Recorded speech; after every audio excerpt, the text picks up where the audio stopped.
শুধু মিসাইল কিংবা ড্রোন নয়, আকাশে নিজের বীরত্ব ধরে রাখতে আর আমেরিকাকে ধসিয়ে দিতে অত্যাধুনিক বিমান শক্তিতেও অপ্রতিরোধ্য হয়ে উঠেছে ইরান। যে দেশটিকে এতদিন শুধু ক্ষেপণাস্ত্র ও ড্রোনের শক্তিতে মূল্যায়ন করা হতো, সেই দেশকে ঘিরেই এখন আলোচনা কেন্দ্রে যুদ্ধ বিমানের নতুন সমীকরণ। প্রিয় দর্শক, আসসালামু আলাইকুম। ভিডিওতে লাইক দিয়ে পুরো ভিডিও দেখার অনুরোধ করছি।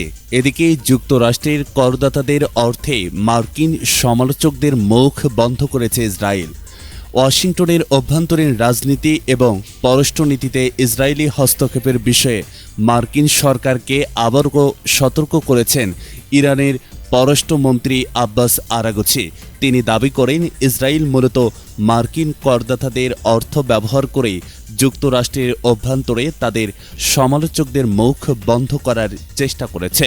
শুক্রবার 17 জুলাই সামাজিক যোগাযোগ মাধ্যম এক্সে দেয়া এক পোস্টে আরাগচি এই মন্তব্য করেন।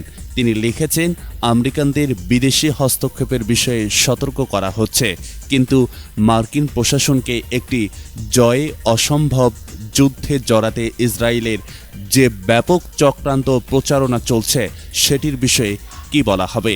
দর্শক, ভিডিওতে লাইক দিয়ে অবশ্যই আপনাদের মূল্যবান মতামত কমেন্ট করতে ভুলবেন না।